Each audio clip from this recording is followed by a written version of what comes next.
Hello, everybody. This is Kirby over yonder, and for the final time, I am here to talk about the newest season of BoJack Horseman. Uh, oh boy. I guess, um, I'll start by just kind of, um, talking about, not really talking about, but just like summing up how I felt about the first part of season six. Um, Obviously, I thought it was phenomenal, like every other season of BoJack, but I didn't think it really represented the best of BoJack. I just thought it was a very good direction for the show, just not like on the level of seasons 4 and 5. But I was hoping that the second part of season 6 could turn that around and make it one of, if not the best season of the show. So, did it? Yes, I think it did. Honestly, I think that the second part of season 6 makes this the best season of the show, in my opinion, and probably maybe even the best season of television I've ever seen. I mean, just wow, especially those last two episodes. It took me a couple days to be able to record this after seeing the season because I wasn't quite sure how to organize my thoughts, and even now I might still be a little all over the place, but there's so much to talk about. I think I'm going to organize it by first talking about the the five main characters, Bojack, Diane, Mr. Peanut Butter, Todd, and Princess Carolyne. Then I'm going to talk about the final two episodes of the show. So I'll start with Mr. Peanut Butter since I have the least to say about him. Um, I thought it was a good decision to have him be single, end off the series single. Um, I think that gave him time to sort of self reflect on the type of person that he is and what his problems are. And I also, admittedly, I thought it was pretty abrupt, but like, it was so funny when he and Todd walk off screen and then he's like, and she just broke up with me. um, I was initially weirded out by the fact that they had Pickles break up with him so quick. But to be fair, I was predicting that would happen, that she would fall for uh, Joey Pogo and break up with Mr. Peanut Butter. So I'm fine with them just kind of brushing it off as a joke because I didn't really want to see that dragged out. Um, so yeah, I mean Mr. Peanut Butter doesn't really have that big a role this season, so there's not too much to say about him. But I like the direction they took with his character. Um, Princess Caroline. So, Princess Caroline's arc, I guess, was um, kind of wrapped up in the first part of the season.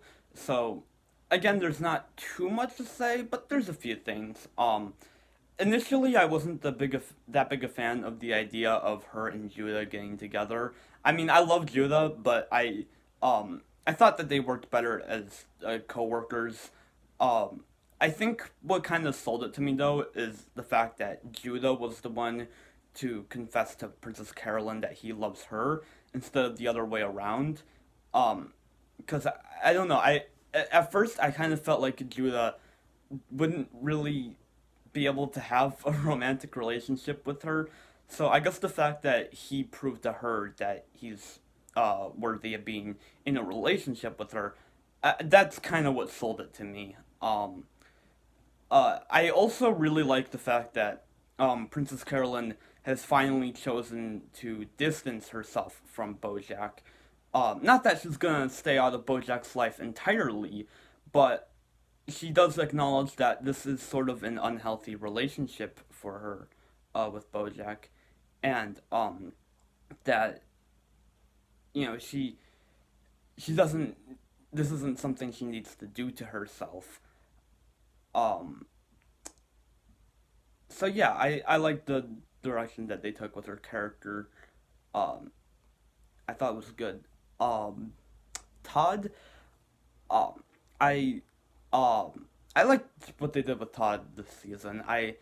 Um I like Maud and I like their dynamic. I think it's cute and And I like the scene in the first episode where there, Todd like eats the marshmallow, and so they have to make a new marshmallow. It's great. Um, I, I really like that they have Todd sort of gain responsibility, but they don't make him like with having a job and having a new home. Um, but they don't make it. They don't change his character really. They don't like make him because like a lot of shows do that where if a character suddenly becomes responsible, they just become an entirely new character. And I like that Todd he's still able to be responsible but still be weird and silly and go on weird shenanigans and yeah, I also like the stuff that they did with his mom. I like how Margot Martindale comes back and saves his relationship with his mom, and it's such a great, a great end for her character. The fact that her first appearance was her sabotaging Todd, and her final appearance is her helping Todd. And I love it's so stupid, but I love the fact that like the judge just lets her go because she wanted to star in that movie. And he's like, you killed so many people. It's great. Um so yeah, I like Todd's I like his development with his mom. And that like yeah, Todd doesn't need a mom because he's gone so long without one, but he's still going to try to let her in his life and have a good relationship with her. Um, so yeah, I really like that. Next up we have Diane.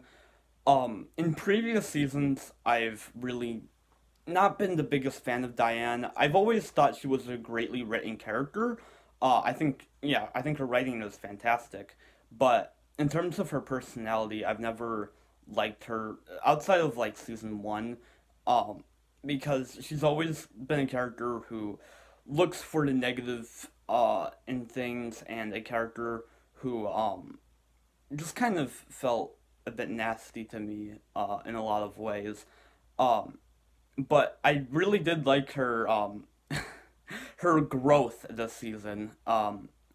I do think that her getting fat, her physical growth, is a representation or a metaphor for her emotional growth, because I I think that her and her relationship with Guy um shows that it shows that she's able to look for happiness. She's not just looking for everything that's miserable in the world. She might still acknowledge things that are terrible, but she's also going to acknowledge the things that are good in her life. And I like that. I really loved the second episode. Um the I love the sketchy art style that they use for Diane's thoughts, and like at one point Mr. Peanut Butter becomes like some sort of tentacle monster. That was great. Um yeah, and I like that. I think another thing that represents her her emotional growth is the story that or the novel that she writes. I think that like yeah, she doesn't Diane doesn't have to like the bad things that happen to Diane don't have to dictate what she writes about. She can write about happy things or write about fictional things, and I feel like this was sort of good meta commentary because BoJack is very much a people call it depressing. I don't know if I'd say depressing, but it's a show that it's a serious show. That's what it is. It's a very serious show. Not that there aren't goofy things in it, but it's a mostly serious show. And I think that this showed that just because something isn't serious doesn't mean it isn't it doesn't have value and it doesn't have worth and it can't connect to people. I mean, I love Wander Over Yonder, and I wouldn't call that a serious show in the slightest, but it's still able to connect with me in many ways. So yeah, I really liked what they did with Diane's character. And I'm glad that finally I'm able to say that I like Diane again. I haven't really been able to say that since season one. Um, but yeah, I think that's all I have to say about her. Bojack. Oh man, everything that happens to Bojack this season is just wow. Um, I so it's such a good way to end Bojack's character by having him face the consequences of his actions. Not that he hasn't before, but that was mostly internal, um, struggling with how he feels about the way that he's treated people. This is external, um, having Bojack deal with all of deal with everyone knowing about what he did and how much of a crappy person he is. And it's so tragic because he just became a legitimately good person and it sucks. um but and his relationship with Hollyhock, like I was so worried going in that Hollyhock wouldn't want to stay with Bojack anymore, and it's so tragic that the last we really hear from her is the letter, which we don't actually read the letter, but we can assume that Hollyhock isn't on the best terms with Bojack. Um, this is leaning towards headcanon territory, but I do believe that sometime after the show, Hollyhock did want to talk to Bojack again, and sort of they.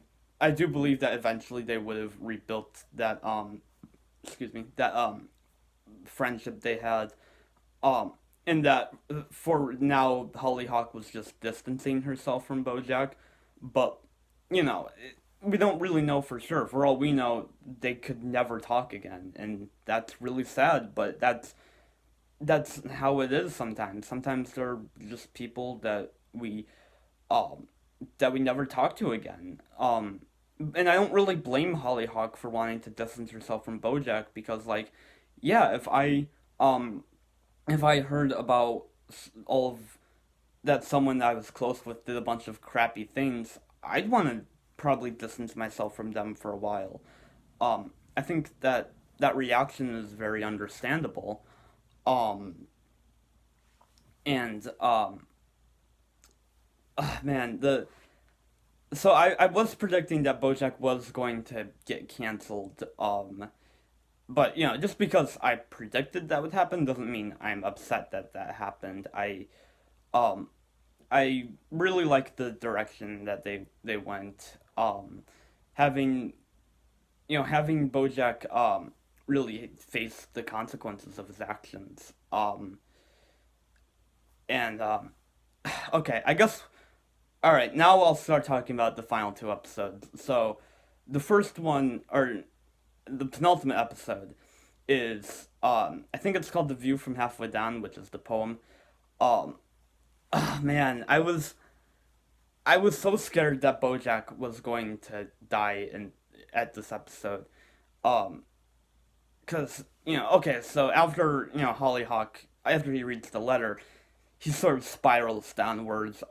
He breaks into his house, which at that point other people were living in, and he gets drunk for the first time in like a year. Um, and then we get this episode where basically it's a dream, um, and Bojack is having a dinner party with all of the dead people in his life, um, like Sarah Lynn and Herb and Beatrice and Corduroy Jackson, because we gotta have those masturbation jokes. um and and Butterscotch. Oh, and what's his name? Butterscotch, but like in the body of Secretariat, and Crackerjack. That's his name. Um, and it's just such a good concept for an episode, having Bojack revisit sort of his relationship with all these people that aren't in his life anymore, and you you really do think that Bojack is dead the entire time. Like I was so scared, and there are little things I love. Like I love the fact that Sarah Lynn gets older as the episode goes on, and um, like how the food that they're eating sort of represents a part of their character, like the fact that Cracker Jack is eating um uh rations and uh corduroy's corduroy has a lemon, Sarah Lynn has fast food, um like I think that's really neat, and the poem that Butterscotch reads, "The View from Halfway Down." It's man, that scene hits you. And oh, and the part where Sarah Lynn sings the song that Gina sung in season 5. Um, God, there's so many little things, and the part that hits me the most is when Bojack is truly about to die, um, or at least we think he is, and he thinks he is, and he spends his last moments of life, uh, what what he thinks are his last moments of life, just having a conversation with Diane, and it's not even a conversation about him. He just asks her how her day was. Oh, that hits me. That hits me so hard. Um, and it just wow, this is probably the best episode of the show. Either that or the finale, which I'll get to. But just everything in this episode, just the symbolism, the animation, um, the emotion, and just the concept alone hit me so hard. I love this episode a lot. And the finale, so it turns out Bojack had tried to kill himself, but he didn't succeed, which I heard some people being upset about, but personally, I think that having him kill himself would have been a terrible way to end the show, because I think that a lot of the message, or a lot of the theme in BoJack Horseman is redemption, that bad people can become better, that you're not doomed to live a life where you're terrible. Um, so I think that having him survive was a good idea, and I really love the fact that they have Bojack go to jail, because because I think that again, it's a good way to have him suffer the consequences of his actions, and it's Bojack does fine in jail. I think Bojack does good when he has a place where he has to abide by the rules and their structure and all that. Um, so I thought that was good. And I love that Bojack gets a nice moment with each of the other main characters. He gets to connect to finally enjoy the company of Mr. Peanut Butter. I love it's such a good joke that like he tries to give them the D back, but it's a B, so it's Holly Woob. That's such a perfect way to end. Um, yeah, and it's just a nice scene just with Bojack and Mr. Peanut Butter, just kind of having a fun time together. Um, I love the scene with Todd so much. I love the cinematography of that scene with them on the beach. And I love that Todd is very insightful here. Like, but still in a very Todd way. It's not like he becomes, again, it's not like Todd becomes a completely different character.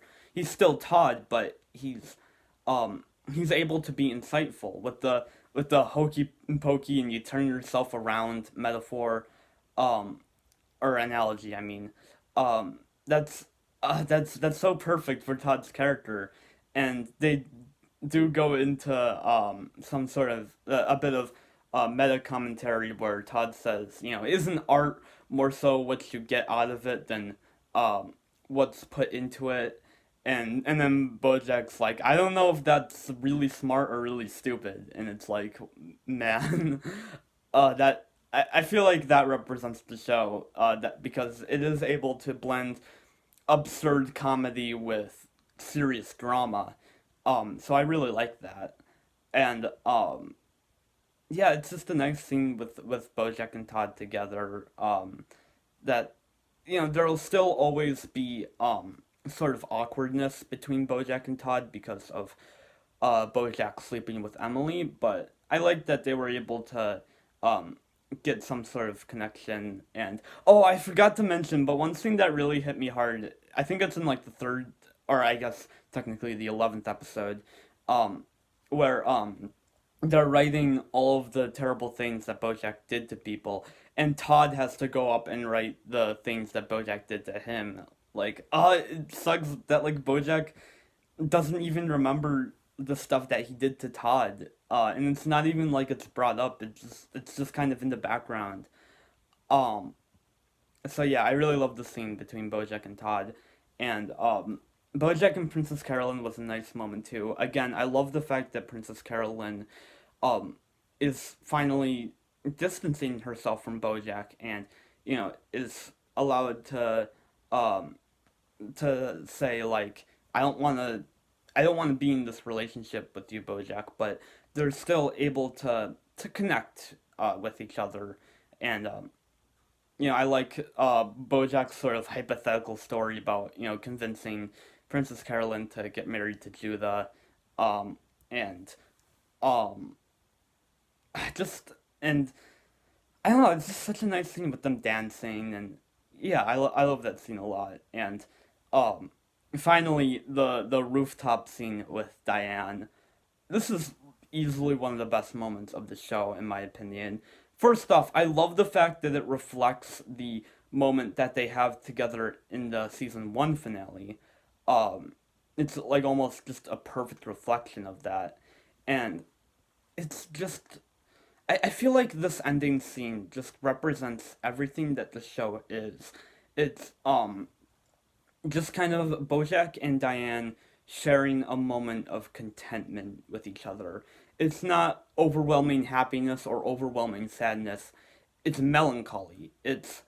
Um it's them just sharing a moment together. And for all we know, like Bojack says, they could never see each other again. For all we know, their lives could just spiral downwards, or they could get better. But that doesn't matter because it's just about Bojack and Diane sharing a moment in time, and I love that a lot. Man, and the thing that Diane says about how the bad people in our lives, or not just the bad people, but the people in general in our lives, help shape the people that we are, and that we sort of need those people to become better versions of ourselves. I love that a lot. I think that's so true. That's such a good message. And I feel like that's kind of what a lot of people take away from BoJack is that yes, there will always be bad people in our lives, but those people help make us who we are. And that's such a good moment. And I think that the scene at the end, like Diane says, tonight's a nice night, right? And then Bojack says, yeah, it's a nice night. And then they just kind of stare. Like man, I really almost teared up there. Um, cause like, again, it's just a moment of contentment. Like I feel like that represents Bojack. That is Bojack, in my opinion. It's finding contentment. Um, and I love the song that plays Mr. Blue. I've listened to that like maybe 10 times because it's such a good song, and I feel like again it just adds to the melancholy of Bojack ending. But I think it's beautiful the fact that the characters still a lot like the Adventure Time finale. Just because it's the end to this story doesn't mean that the characters don't live on. And um I you can headcanon stuff like my Hollyhock headcanon, and I do think that Bojack and Diane would continue talking to each other, at least on the phone. Um it's just like Bojack Horseman to me just went out with such a bang. It, it I think this final season cements Bojack as probably my favorite piece of fiction ever made, and I love that. I think that it's such a beautiful show. It's such an important show that says so much, and it's a show that's helped me, and a show that's helped so many people. And I love BoJack Horseman a lot.